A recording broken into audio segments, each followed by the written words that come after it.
যুদ্ধ শব্দটা শুধু যে গোলাবারুদের নয়, ভাঙনেরও। যখন ভারত পাকিস্তান যুদ্ধের শঙ্কা ঘনীভূত হয়, তখন প্রতিবেশী বাংলাদেশ যেন এক অদৃশ্য টার্গেটে পরিণত হয়। একদিকে সীমান্ত উত্তেজনা, তো অন্যদিকে অভ্যন্তরীণ রাজনৈতিক টানাপোড়েন। আর এই দুয়ের মাঝে দাঁড়িয়ে আজকের বাংলাদেশ। তাই এই প্রশ্নটা গুরুত্বপূর্ণ যে এই যুদ্ধ কি শুধুই দুই দেশের মধ্যে হবে, নাকি ছায়া এসে পড়বে তৃতীয় কোনো দেশে? ভারত পাকিস্তান যুদ্ধ হলে বাংলাদেশের কি পরিণতি হতে পারে? ভারত পাকিস্তান সীমান্তে যদি যুদ্ধ শুরু হয়, তার গোলার শব্দ কিন্তু শুধু কাশ্মীরেই শোনা যাবে তা নয়, ঢাকার কানেও বাজবে সেই ঝাঁঝ।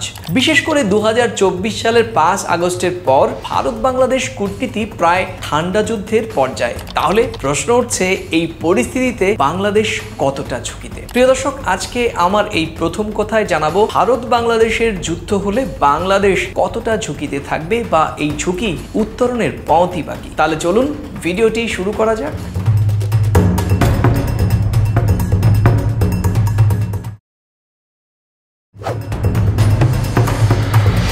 প্রথমে বিশ্লেষণের যে পয়েন্টটি নিয়ে কথা বলবো সেটি হচ্ছে ভারত বাংলাদেশ সম্পর্ক উত্তপ্ত এবং এর বাস্তবতা। 2024 সালের 5 আগস্ট শেখ হাসিনার পতনের পর বাংলাদেশে আসে অন্তর্বর্তীকালীন সরকার। ভারত আশ্রয় দেয় শেখ হাসিনাকে, আর এখান থেকেই শুরু হয় অবিশ্বাসের রাজনীতি। ভারত বাংলাদেশিদের জন্য ভিসা বন্ধ করে, মিডিয়া এবং সোশ্যাল মিডিয়ায় পাল্টাপাল্টি অভিযোগ ওঠে প্রপাগান্ডা এবং মিস ইনফরমেশনের অভিযোগ, আর সীমান্তে চুপচাপ বাড়ছে সামরিক নজরদারি।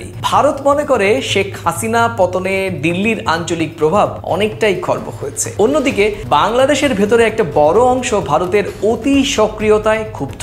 এই মনোভাব যুদ্ধ পরিস্থিতিতে কেমন বিপজ্জনক হতে পারে সেটাই এখন ভাবনার বিষয়।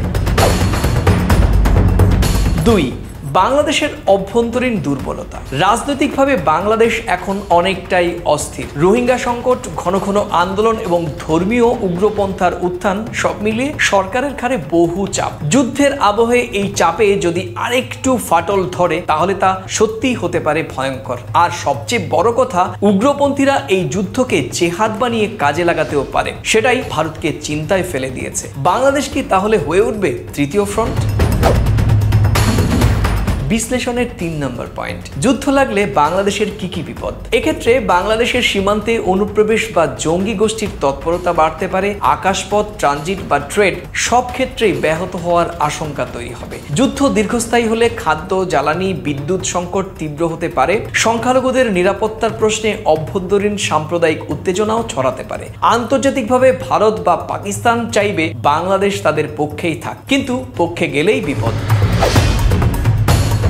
বিশ্লেষণের 4 নম্বর পয়েন্ট, আর সেটি কূটনৈতিক ব্যালেন্সের পরীক্ষা। যুদ্ধ হলে বাংলাদেশকে নিতে হবে কঠিন এক পরীক্ষা, নিরপেক্ষ থাকার। পাকিস্তান চাইবে ঢাকার বন্ধুত্বপূর্ণ নীরবতা, ভারত চাইবে অন্ততপক্ষে শত্রুতা না হোক, আর এর বাইরে চীন, যুক্তরাষ্ট্র নড়েচড়ে বসবে যে যার স্বার্থে। আর তাই ভারসাম্য রক্ষা করতে না পারলে বাংলাদেশ কেবল আঞ্চলিক নয়, আন্তর্জাতিক চাপের মুখেই পড়বে। এবার আসা যাক কি করণীয়।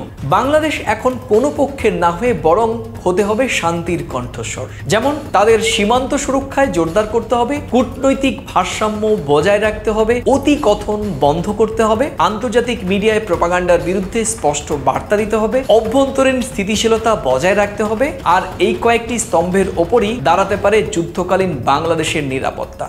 শেষ করব শুধু একথা বলে, আমরা কেউ হয়তো যুদ্ধ চাই না, কিন্তু যুদ্ধ না চাইলেও এর বাস্তবতা পাশ কাটানোর সুযোগ নেই। তাই বাংলাদেশের প্রতিবেশী পরমাণু শক্তিধর দেশের সংঘাত মানেই কূটনৈতিক আগুনে ঝলসে যাওয়ার চরম আশঙ্কা। বাংলাদেশের সামনে এক কঠিন পরীক্ষার সময়ও। তাদের নিজেদের দেশকে রক্ষা করা, আবার পক্ষপাতিত্ব না দেখানো। এই মুহূর্তে প্রয়োজন দূরদর্শী নেতৃত্ব, দক্ষ কূটনীতি ও অভ্যন্তরীণ ঐক্য।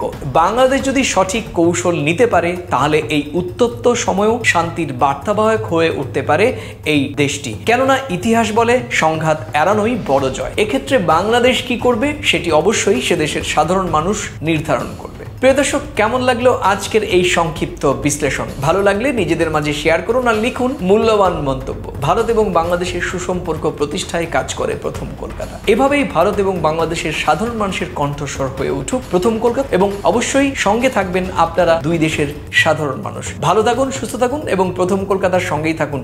নমস্কার।